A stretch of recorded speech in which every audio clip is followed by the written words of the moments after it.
prisoners. The breakthrough was greeted with joy and relief today. Karen Chemes has more on the reaction from world leaders. Turkish President Erdogan thanked President Donald Trump for demonstrating the necessary political will, as well as Qatar and Egypt for facilitating the deal. Erdogan also said that Turkey would take part in a task force that would be responsible for overseeing the ceasefire agreement. Egyptian President Abdel Fattah el-Sisi hailed the deal as a historic moment. Speaking on Fox News' Hannity, President Trump said, "The world has come together around this deal." UK Prime Minister Keir Starmer added, "This is a moment of profound relief." I'm Karen Chemes. Uncertainty remains about some of the thornier aspects of the broader peace plan drafted by President Trump. Those aspects include whether and how Hamas will disarm and who will govern Gaza. President Trump's deployment of National Guard troops to Illinois will face scrutiny at a pivotal court hearing hours after a small number of Texas Guard members started protecting federal property in the Chicago area. He says he's going to jail me. He says he's going to jail the mayor of the city of Chicago. Illinois Governor J.B. Pritzker reacting to a post by President Trump saying Pritzker and Chicago Mayor Brandon Johnson should be in jail for failing to protect U.S. immigration and customs enforcement officers. Later asked about it at the White House. I'll tell you what the problem is. Crime. Okay, crime. It's a huge problem in Chicago. It's called crime. And we want to put out the crime, and they want to inflame the crime. And why they want to, I don't know. I'm Ben Thomas. It's been slow going on Wall Street. The Dow right now off by 244 points. The NASDAQ down 101. More from townhall.com. So my mother is thinking of switching from Verizon to Pure Talk, but she's worried the deal sounds too good to be true. Michael, she said, how can those Pure Talk people offer me the same basic service as Verizon for so much less money? I said, Ma, go ask Google how much Verizon spends on advertising and promotions. A few seconds later, my mother said, oh my goodness, $12 billion a year? That must be a typo. I'll tell you what I told my mom. It's not a typo. Verizon spends $12 billion a year on advertising and promotions, and their customers are paying for it. Well, Pure Talk doesn't spend that kind of money on commercials. Trust me, I would know. That's why they can offer you and my mother unlimited talk, text, and plenty of data on a crazy fast 5G network for just $25 a month. And if you're a business owner, you could really save a fortune. Dial pound 250, say the words Mike Rowe, and you'll get an additional 50% off your first month. That's pound 250 Mike Rowe. Pure Talk, everything you need and nothing you don't. Financial institutions are raising new concerns about a potential AI investment bubble. The Bank of England warns that tech stock prices inflated by AI optimism could face a sharp, possibly painful correction. The IMF echoes these concerns, noting that global stock prices are surging due to high expectations for AI's productivity potential. Experts point to rapid tech stock growth and stretched market valuations as signs of a bubble. While some tech leaders acknowledge some risks, they speak optimistically about AI's long-term prospects. Rich Thomason, Washington. PepsiCo says new products will boost flagging consumer demand in the coming year. The offerings will include things like protein-infused Starbucks coffee, low-sugar Gatorade, and Doritos with all natural ingredients. Breaking news and analysis at townhall.com. Canada's Prime Minister Mark Carney raising the prospect of reviving the contentious Keystone XL pipeline project during this week's White House meeting with President Trump. So says a Canadian government official familiar with this matter. A Canadian company pulled the plug on the Keystone project 4 years ago. This action came after the Canadian government failed to persuade then-President Joe Biden to reverse his cancellation of its permit on the day he took office.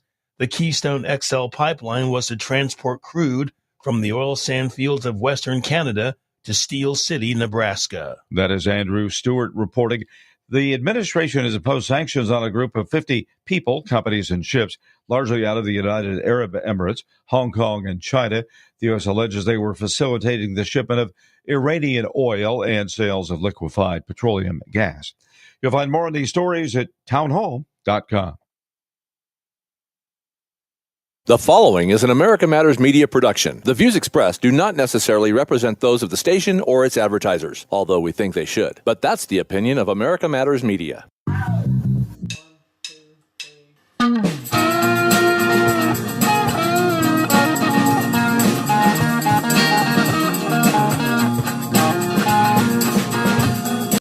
And welcome, Mr. Constitution, Douglas V. Gibbs. Welcome to the program. Appreciate you being here.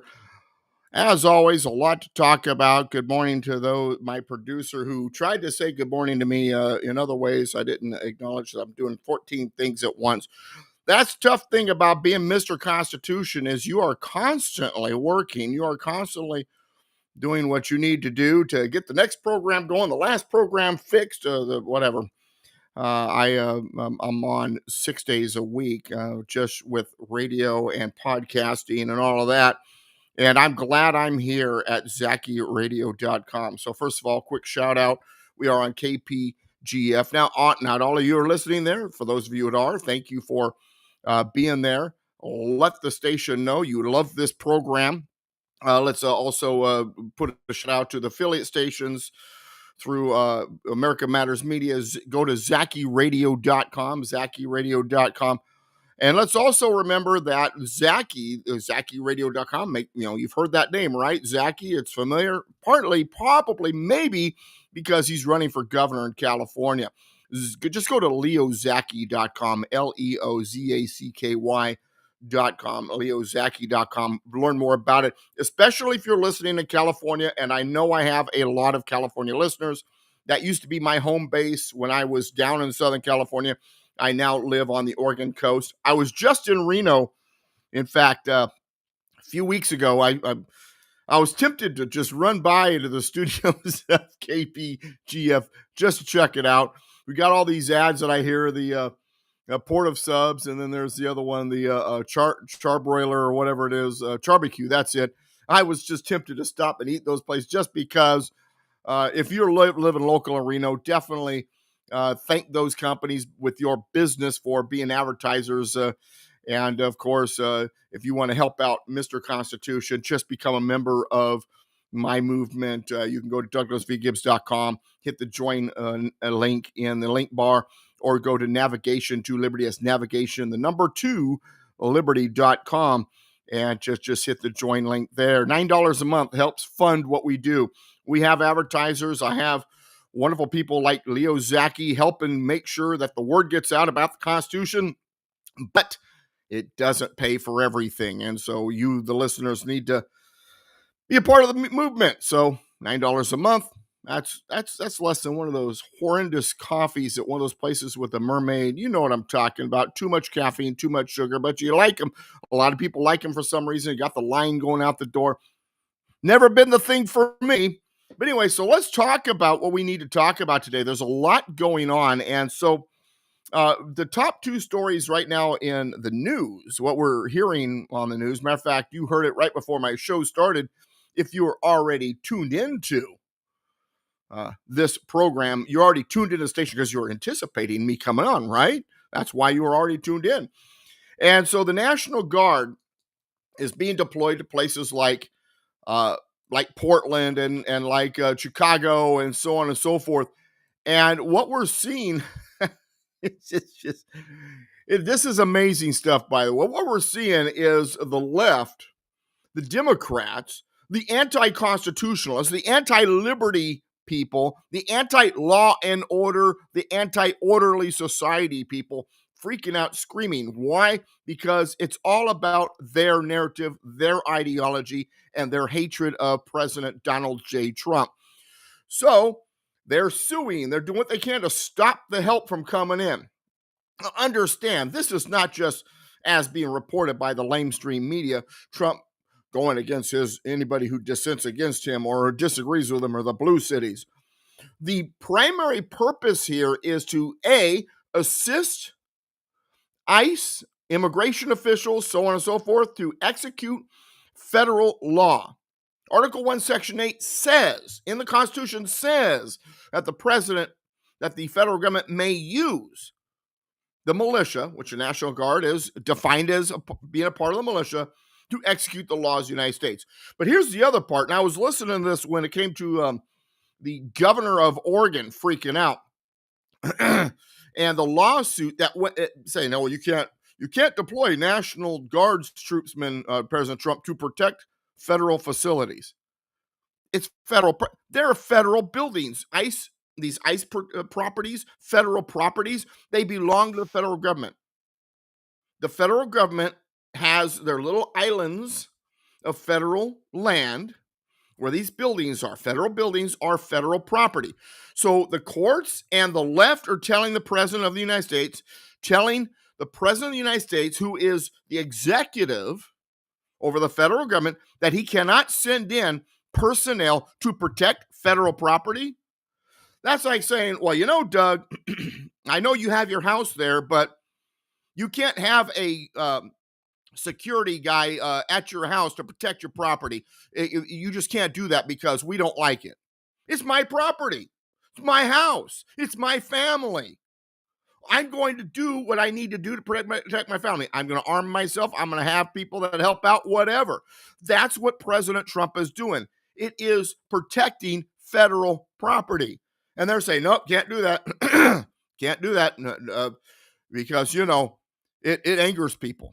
Well, of course it angers people. It angers the criminals. It angers the tyrants. It angers the people who don't want law and order, who don't want an orderly society. The president has every authority to protect federal property. The president of the United States has the authority to use federal resources to protect federal property. Even if you want to get into the what this is on the streets, well, it's domestic violence. And according to Article 4, Section 4 of the United States Constitution, the federal government can only bring in personnel for domestic violence if the state legislature says bring them in, or the governor does if the legislature cannot convene. At what point does it go from domestic violence to insurrection? There's a story in the founding era of our country in which George Washington was president, and in the southern Pennsylvania counties, northern what would become Kentucky, kind of that area, there was a whiskey tax, federal whiskey tax, and the people didn't like it, so the tax collector came and they attacked him, and they tarred and feathered him, all that jazz. And so what did the president do? He showed up with the militia. Today we call that the National Guard. B, they then charged people with insurrection. That violence was insurrection in the eyes of the founding fathers. Shays Rebellion, the Whiskey Rebellion, those were insurrections. Is not what's going on in the streets of Chicago and Portland against federal law being executed. Insurrection. Whenever there is violence against federal law being executed, is that not insurrection from the founding fathers' point of view? Shays Rebellion, Whiskey Rebellion, to give two examples, they consider that insurrection. So absolutely what you're seeing in Chicago, in Portland, that is insurrection. So what does it say in Article 1, Section 8? It says that the militia may be used to quell insurrection, execute the laws of the Union, insurrection, and to repel invasion. That is what President Trump is using the National Guard for. That is what is going on. That is the operation. President Trump is well within his constitutional authorities having the National Guard in those cities. All right, let's take a break. When we come back, there's so much more to talk about. Gaza, other issues. You'll see. Come on back. This is Peter from Nevada Real Estate Radio. I talk about the subjects that help you as a home buyer, seller, or investor. Some people might just focus on the negative things, so guess where they're going? We do it differently. We focus on the positive aspects of today's real estate opportunities. You might have to navigate through some murky waters, but we're here to help you achieve success. The Nevada Real Estate Radio, Thursdays, 3 p.m. on 93.7 FM. Nevada Real Estate Radio.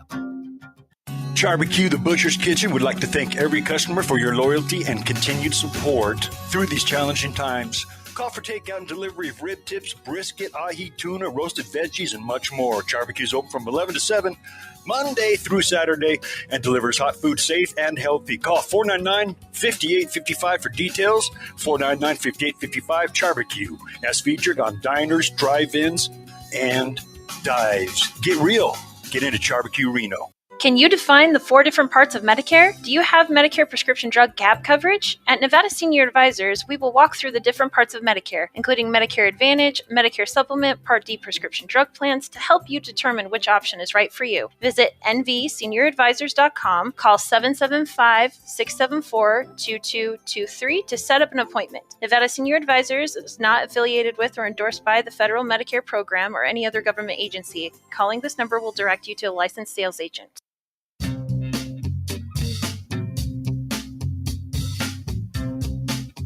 Hi, this is Eddie Floyd. Let me tell you about my favorite nonprofit public charity, Wainema Wild Horse Sanctuary, located on the Forsyth Ranch in Hallelujah Junction area. And please go to www.wainemaranch.com. That's WYNEMA ranch.com.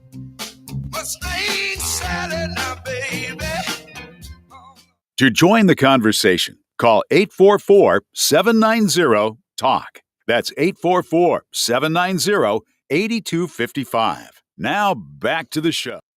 And my apologies to my wonderful producers and engineers, all that I hit that break a little late. For some reason, I got mixed up when it was. Don't worry. And you, the listener, don't care. So let's just move on.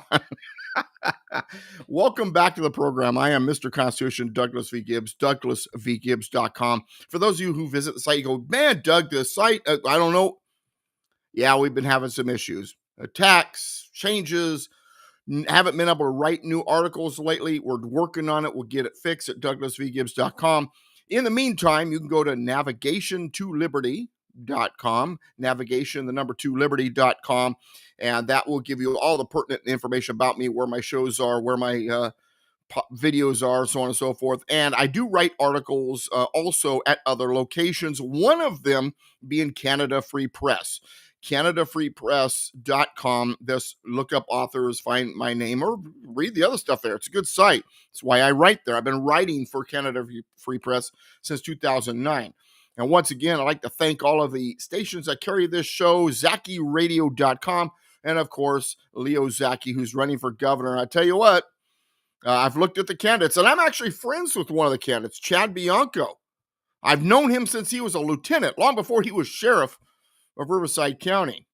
I am familiar with people like Steve Hilton and what he's done on Fox. There are good candidates out there, but when you listen to Leo Zaki talk about his run, where he stands, what he wants for California, it's pretty impressive. You need to give him a look. You need to give him a vote. I think Zaki, Leo Zaki, is someone that you need to take into serious consideration as a voter if you're in California. And what was that, her name? Katie Porter. We've seen all kinds of news about her. You know, the Democratic offering. Yeah, she's a real piece of work, isn't she? And Leo Zaki is, well, he's running for governor of California. So just, you do your research. You look at what he has. You listen to what he has to say. I guarantee you, you're going to make a very serious consideration. If you're a constitutionalist, if you're a conservative, if you are a MAGA Republican, Leo Zaki for governor will be appealing to you. LeoZaki.com, LeoZacky.com, LeoZaki.com. Now, I was just talking about the National Guard. I was talking about how the federal government, the President of the United States, has authority when it comes to executing the laws of the United States to do what he's doing. And it's federal property on top of it. The judges have literally said, you cannot bring the National Guard to defend federal property in Portland or Chicago. Portland in the most recent one. And that thing that looks like a guy but isn't, that is governor of Oregon, is so happy, and she's doing do whatever she can, or it is doing whatever it can, or whatever the pronoun is or isn't or should or shouldn't be, to try to stop the National Guard. Why? Well, Portland's not chaotic. The last time Portland was reasonable, and even then it was a little nuts, but I didn't fear walking the streets, was in 1985. I was in the Navy. We ported there on the Columbia River. I gave tours. I visited the city. We walked around. in uniform. I guarantee you that's not happening now. There'd be rocks and bottles thrown at me just being in uniform. And independent journalists are being attacked. You know why? Because they're reporting the truth. And then you have the media and the politicians and the mayor of Portland and the governor of Oregon covering it up. Nothing to see here. You have I think it was a New York Times reporter. I can't remember his name. He's like hiding behind a tree, pops out. Oh, I don't see any violence. Trump says it's on fire. Where is it? You know what? If you find the violence is not from wall to wall, border to border of the city. It's in a certain area. You go to a different part of the city and you tighten your camera and it's only you and the tree and a couple of buildings in the background. Guess what? We're not going to see violence. You're right. In that little square that you were reporting from, there is none. Hey, brave guy, how about you go to where the violence is and do real reporting? Be a real reporter. But these fake news, legacy media, people who call themselves journalists are covering it up because it doesn't fit the narrative. Their ideology is to hate Trump, and even if it's crime and violence and insurrection, they won't report it if it isn't to the advantage of their movement. Well, Doug, what about January 6th? That's what I get all the time. The moment I start talking about how the left is all about violence, the left supporters are violent, first words out of everybody's mouth is January 6th. All right, name another one other than January 6th. First of all, you can't. That's your only example. And then when you go into January 6th, and my regular listeners know this is for those trolls out there that are listening, trying to figure out if they can try to use something I say against me. It was agitation. It was people showing up and agitation against them. You agitate people, you throw flashbangs in their faces, you push them around. You have over a couple hundred FBI informants, agents, and personnel walking around and dictating and pushing around and creating chaos. You're going to get mad eventually. You're not going to like it. And then the camera starts rolling when you go, hey, stop it. Oh, look how violent they are. That's what was happening, you knuckleheads. All right, so anyway, and this is our problem here, right? This is our problem. It is all smoke and mirrors. How about some real peace? Let's see someone really pull off some real peace in the world. I don't know, like the Gaza peace deal that Donald Trump just orchestrated, that he negotiated. He got Israel and Gaza, Hamas to lay down the arms for a moment. There's an old saying that if Islam lays down their arms, there would be peace. If Israel ever laid down their arms, there would be no Israel. Trump was able to get them both to go, hey, let's. Now, I don't trust Islam. Islam is a violent political ideology that says it's a religion. Islam has been a problem going all the way back to the beginning of the United States and before. President Washington, President John Adams were paying tributes, a protection tax basically, to Islam to convince Islam not to attack American merchant ships and enslave American sailors. And then they still did it. They just didn't do it as bad. President Jefferson comes into office, says, I'm not doing this. How about this? Don't attack American ships or you will face consequences. Isn't that what I was talking about earlier? Consequences? If there's no consequences, guess what? You have madness. So Jefferson comes in. You stop attacking American vessels. I'm not paying you a tribute. I'm not giving you money. Adams did it. Washington did it. I'm not giving you a dime. Stop attacking American vessels. Stop taking American sailors as slaves, or you will face the consequences. There will be a consequence. Islam, the Barbary pirates, the Barbary states, Tripoli, decided to continue to act up. So in came the Navy, in came the Marines. You've heard the Marine Corps hymn, right?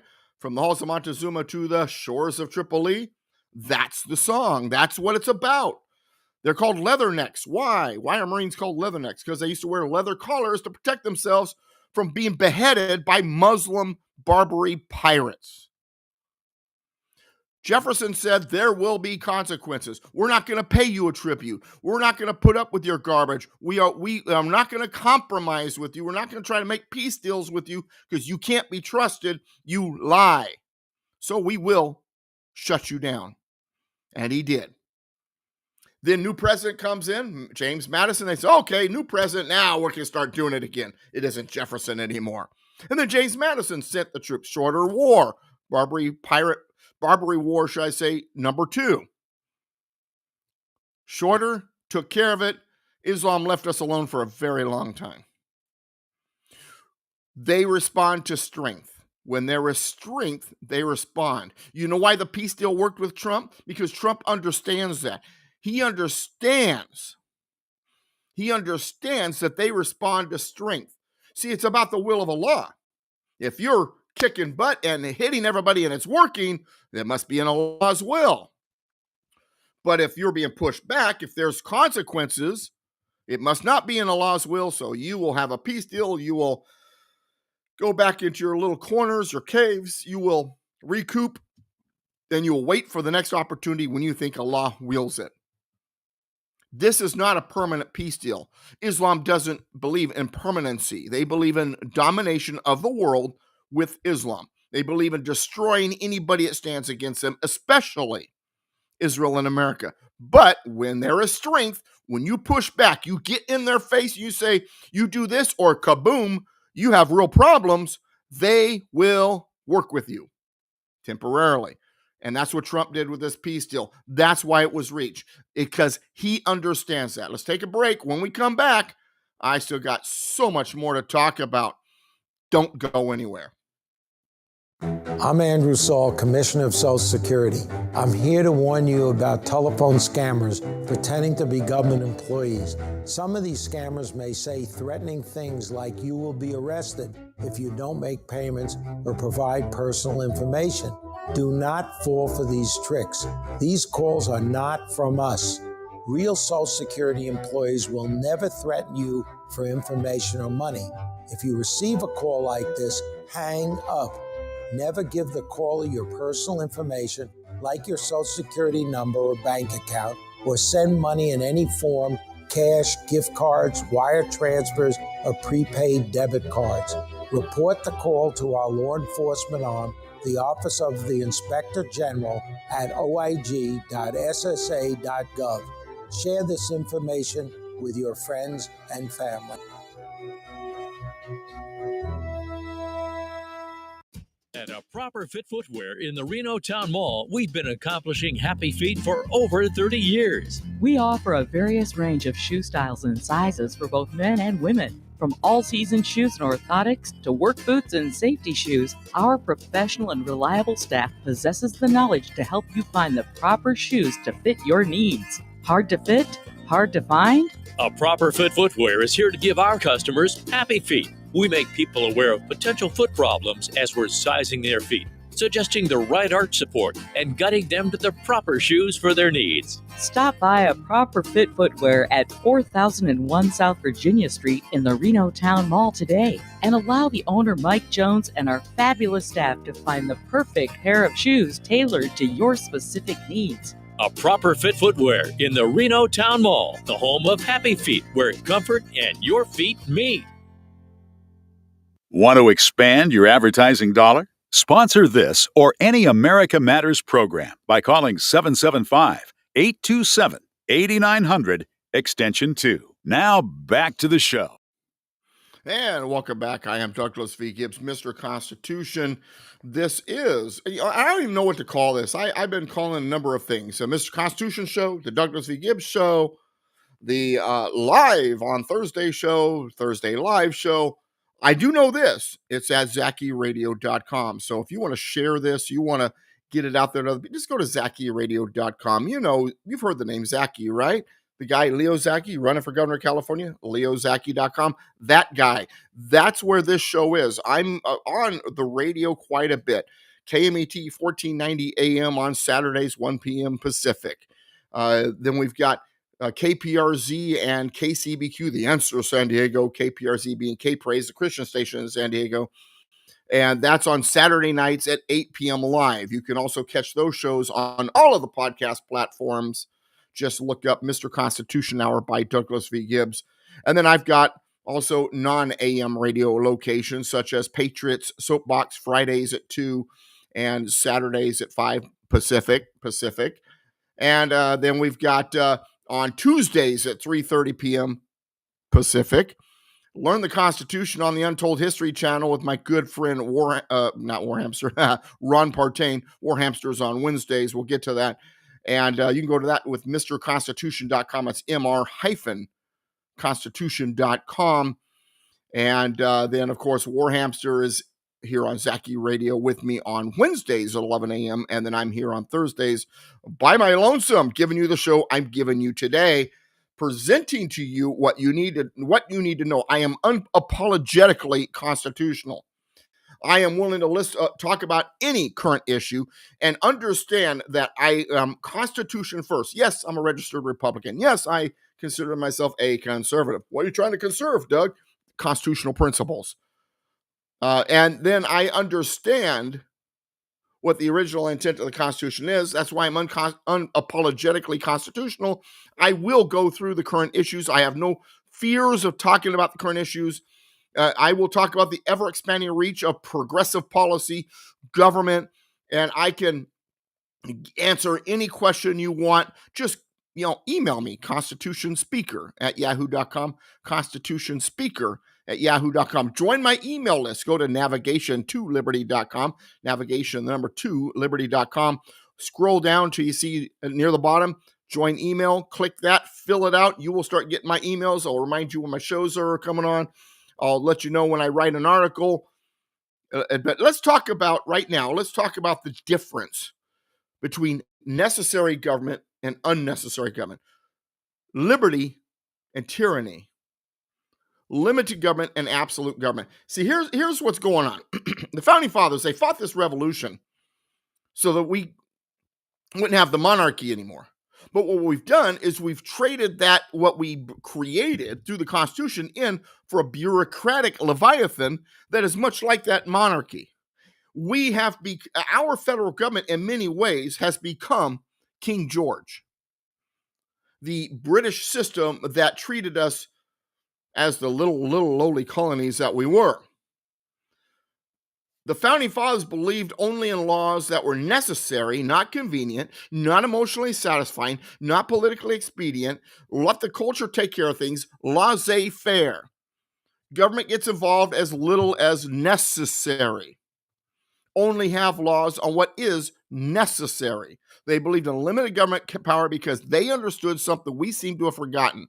The more power you give to government, the less freedom you leave for the people. And what happens, and I was talking about this on another show earlier. So what happens when you run out of necessary laws to be made and you believe your job is to just make law? See, they're lawmakers. I don't call them lawmakers. Their job isn't to make law. Their job is to represent the people or who voted for them or who put them in place. Represent the people, represent the states at one time with the Senate. Their job is to represent. Now, lawmaking is a part of that. That is not their primary operations, though. The primary operations is an orderly society. You make necessary laws, you get rid of unnecessary laws. And what happens when you get to the point where all the necessary laws have been made? So I had a friend who was on the city council in a city I used to live in down in Southern California, and he was attacked all the time because he did something. He didn't create new law, and he read every proposed ordinance, and he questioned everything, and he got attacked for that. Now, I remember one of the other city council members saying to me, well, the problem with your friend is he isn't doing his job. And I said, what do you mean? He is doing his job. He's representing people. No, his job is to make law, and he has no proposals. Now, I've got this many proposals, and this many became ordinances to say, yeah, and that makes you the problem, buddy. Your job is not to make more law, and you're attacking someone who's saying, hey, we have too much. If you believe that your job is to make law, you will continue looking for laws to make. And what happens when the laws to be made, The necessary laws run out. There's no more necessary laws to be made. Then you start making unnecessary laws, which is what's been going on in America for a very long time. But now we're to the point where we've run out of necessary law to be made. We've run out of unnecessary law to be made. Now all that's left is tyrannical law and ridiculous laws that fit certain groups, that satisfy certain lobbies, but start taking away liberty. If I were ever to run for office, my platform would be that every single proposal I put out is to repeal a law. I will not propose new law. I will propose repeal to law. Laws that will repeal laws that are unnecessary, tyrannical. If it's not necessary, it's not constitutional, it shouldn't be on the books. But see, Congress, legislatures, city, county, state, they don't repeal law. They don't get rid of what's unnecessary or what's tyrannical. No, they keep creating stupid stuff. You know, like a sign for every single thing. Our roadways are cluttered with signs because they think you're too stupid to know. Now they've got those yellow borders around the stoplight. You've seen them, right? Well, I asked someone about it. Well, you got to understand, Doug, sometimes people don't see the stoplights. We don't? It's a light. And when we come to an intersection, we see there's cars crossing. We're not going to jump out there and get in the crash, usually, unless we're an idiot, and the idiots need to pay the consequence. Unfortunately, the other person pays the consequence too. We understand what green means, red means, yellow means, stop sign means. We don't need flashing lights. We don't need yellow borders. We understand the rules of the road. And for the automotive operators that don't understand those laws, they need to lose their license. And if they get enough tickets, that consequence will happen. And then it'll be a safer road. But when you sit here with all these stupid, unnecessary laws, what do you have? You have a society being dictated by a central power with laws that are unnecessary and in many cases dictatorial. I have the ability to make the decision. I have a right to, and I understand we have to have laws. I can sit here and scream all I want about my rights, but our rights, if they're going to be navigated safely, sometimes need laws. I get that. I have a right to drive through that intersection. But because that other person also has the right to drive through that intersection, and my right to navigate that intersection stops at the tip of my bumper and at the tip of their bumper to keep us from crashing into each other so we don't violate each other's right to go through that intersection safely, we have laws. We have rules of the road. We have little painted lines on the road. We have curbs. We have intersections. We have stoplights. We have stop signs. And if it's a stoplight, we are all trained to understand green means go, red means stop, yellow means it's getting ready to turn red. So if you can make it through the intersection safely before it turns red, do so. If not, start slowing down so you can prepare to stop. No, yellow does not mean floor it no matter what. We understand this. We don't have to be baby raided and navigated by the hand in cradles by government. That is not government's place. Set the rules. If we like them, we'll obey them. If we don't, we will put people in there to change the law. We will change the representation. You are servants in government. You are not rulers. The federal government is not supposed to be filled with a bunch of ruling class rulers and dictators and authoritarians. Well, Trump's an authoritarian. Really? When was the last time you saw an authoritarian whose primary goal was law and order, reduce the size of government, reduce spending, reduce the number of agencies, reduce the number of regulations? That's not authoritarianism. It's the exact opposite, you dummy. And here we are now in a society where we've decided as a society, and I don't mean we as in you and me, but as in general, what we have here, that it's okay to kill a baby in the womb. Well, Doug, you got to protect the poor. What about protecting the life of the child? Well, a child's going to be born in a poor household. So now you're putting price tags on whether or not somebody should be allowed to live. And because it's inconvenient, someone's not going to pay the if you know what happens if people don't pay consequences? The problem continues. Pay the consequences, good, bad, or in between. Be responsible with your freedoms. You make a baby, be responsible. Take care of that baby. Well, Doug, some people can't afford it. Well, they're going to have to really work harder then, aren't they? They created the issue. What about education? We spend billions on education. Billions. Test scores have dropped. Kids graduate without knowing how to read, write, basic economics, civics. They don't know how to think critically. They're told what to think, not how to think anymore. Do you realize we became the greatest country on the face of this earth with the little red schoolhouses run by communities? The teachers were like doctors used to be. There was no insurance. There was no public school system in the way that it is today. It existed, but not like it does today. No, they had to compete for that position and then do a good job. And if the parents didn't like it in the community, the teacher got fired. Thomas Jefferson believed in public education, but he did not want federal government paying for it. Paid for by the states, curriculums run by the people most influenced, the parents and the community.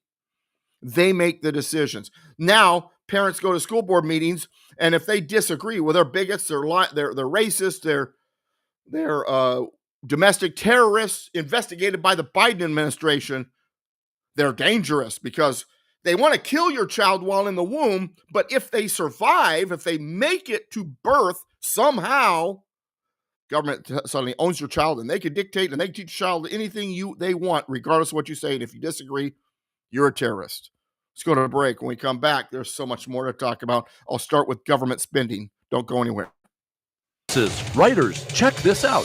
Go to lrpnv.com to get your printing, publishing, and professional services today. Need a virtual office? A place to receive and forward your mail with professional address and suite number for your business? Someone to answer your telephones? Want to rent a conference room for only $15 an hour? What about that book you've been wanting to have printed? LRP Printing and Business Center can do it for you, and they have a professional assistant on site daily, Monday through Friday. Just call 775-356-1004. Need copies, business cards, invoices, books, booklets, or graphic design to help brand you or your business? Just call 775-356-1004 or go to lrpnv.com. With a great selection of new and used books, you can get your printing done and a book to entertain you in your time off. And don't forget, you could have your business sponsoring the Bookhound Radio Show, just like Andrew Martoni, author of Little Man in the Map, does every week. Just go to lrpnv.com. That's lrpnv.com or call 775-356-1004. They'll provide solutions for your business and writing projects. If you're living with diabetes and using insulin, you know the pain of pricking your fingers over and over again.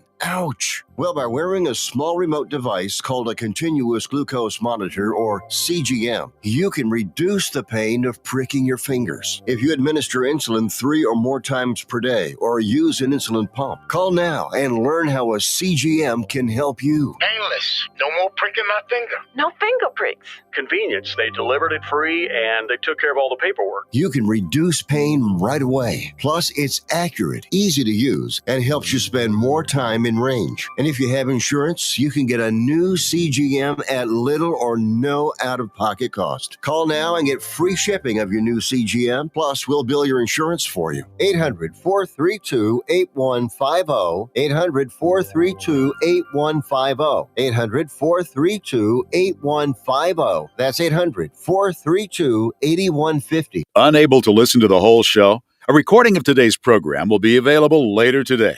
Visit americamatters.us and click on the podcast link. Now back to the show. Or you can go to zackyradio.com, zackyradio.com, where you can watch live, or the Rumble video or the X video or whatever platform you pick will then be available afterwards. You just find that. And also, I try to put those links on my website. Right now, DouglasVGibbs.com is going through some hiccups. We're getting it fixed. Once we get it all fixed, things will get better. And again, don't forget to support Leo Zaki for California governor, leozaki.com. All right, so government spending is out of control. Back in 2007, a friend of mine and I decided to do some research.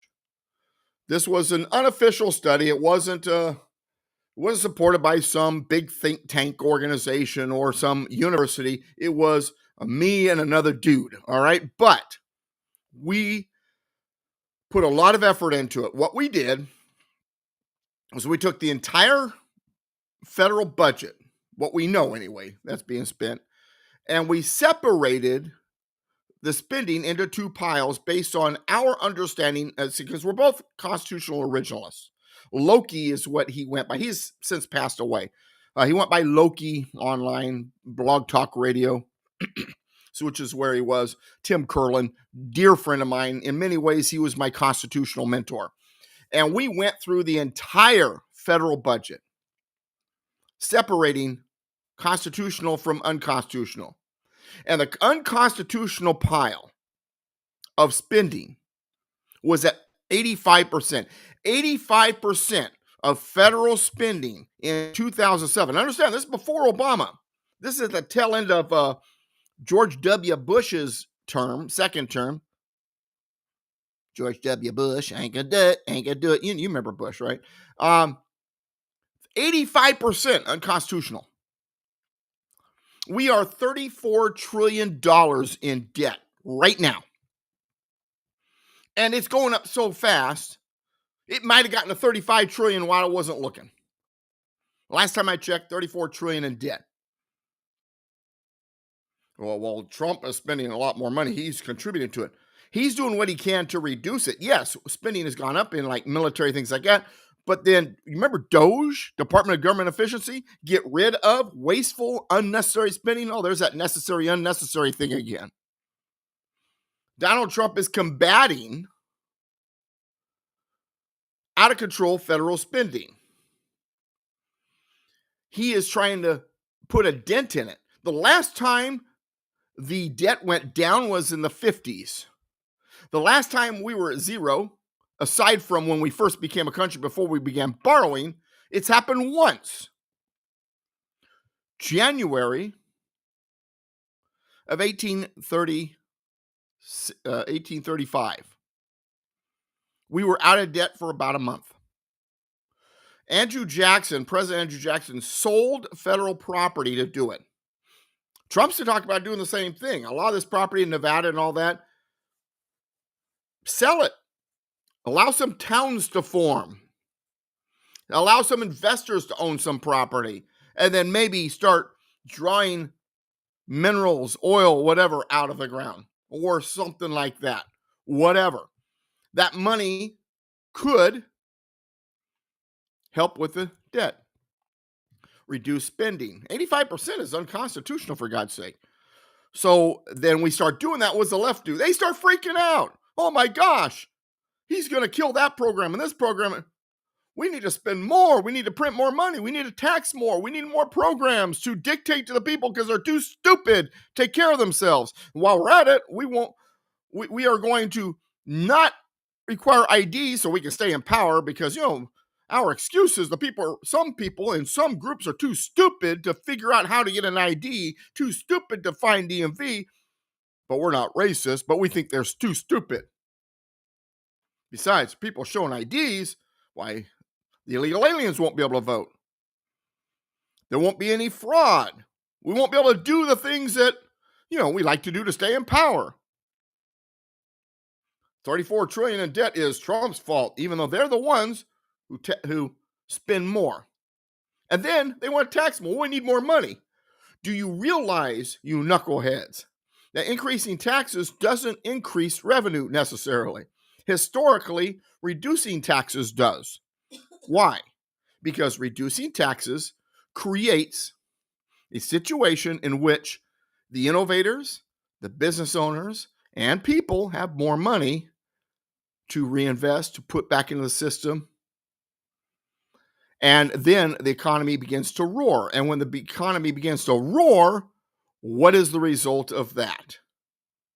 More revenue. So in other words, you drop the percentage so that in industry, innovation, manufacturing goes up. production goes up, consumerism goes up, and gosh, everybody's making more money because the economy is roaring, because you brought down the taxes. So if everybody's making more, guess what they're doing? Paying more in taxes in the long run. But they're not so sad about it because the percentage is lower and they get to keep more of what they make. But they make more, which in the long run is more revenue. But no, they want you to, the left wants to treat your paycheck like it belongs to them.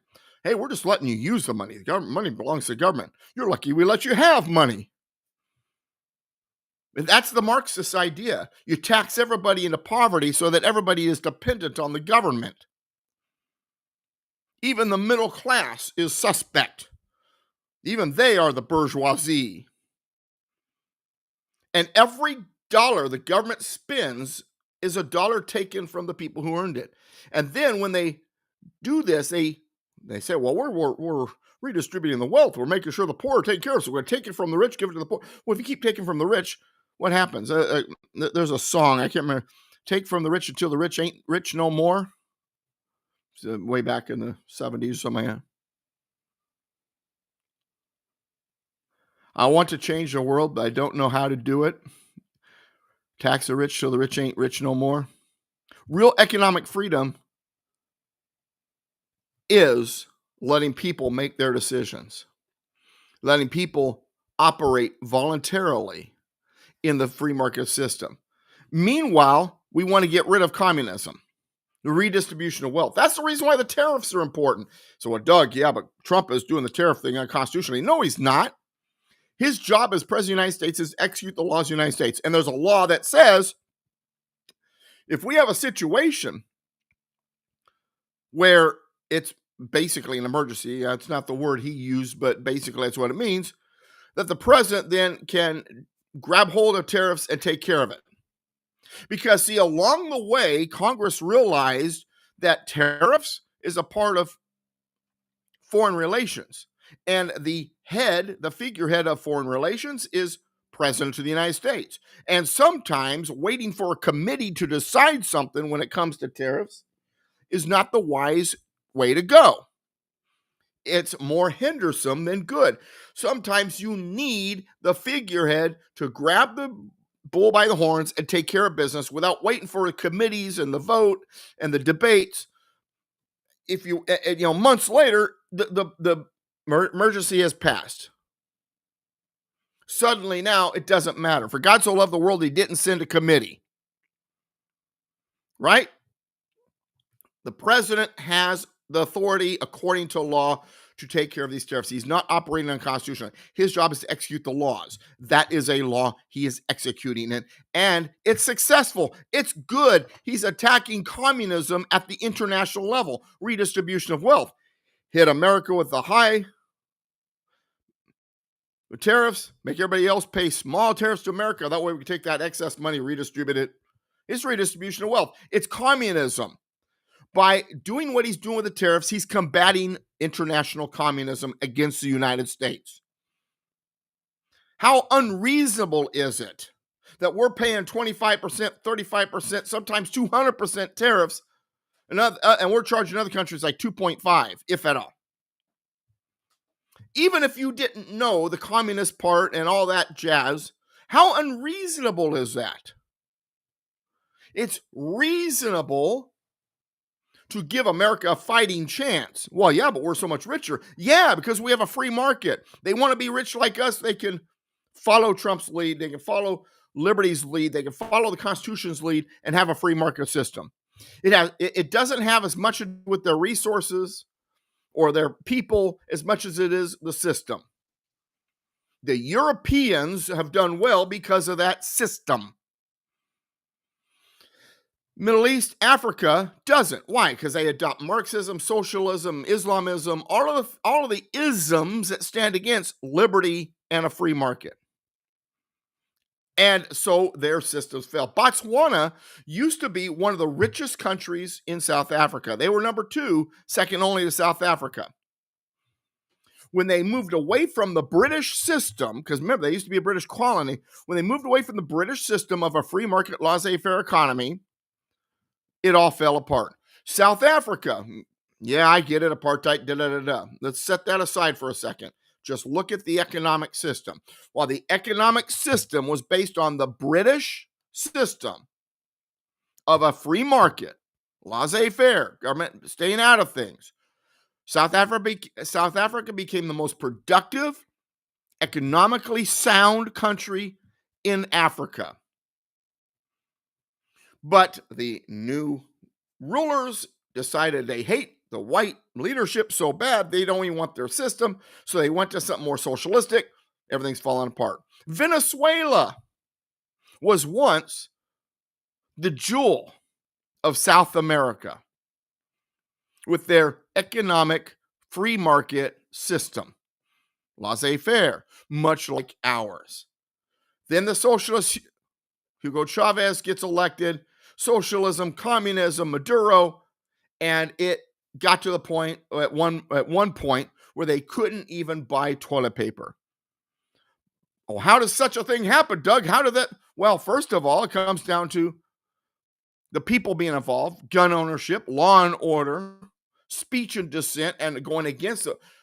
Well, if you don't have a gun, there's no law and order, cities are burning, and if you disagree with the opposition of your constitution and you're a bigot and you're a racist and you're a phobe of some kind, it all falls apart. When government starts dictating things instead of freedoms, life, liberty, and the pursuit of happiness, healthcare is a right to be pursued. I have a right to pursue it, not a right to be given it by government. When government runs healthcare, it falls apart. It gets worse. When I have the opportunity to pursue it, government gets out of the way. It gets better. When you got government banning gas stoves, gas engines, when they're telling you that a man can be a woman can be a man can get pregnant, it all falls apart. If you don't have a virtuous society, it all falls apart. United we stand, combined we kick butt. God bless America, my friends. God bless you. DouglasVGibbs.com, navigation to liberty.com, navigation number 2, liberty.com. We'll see you next time. Thanks for spending the time with me. God bless.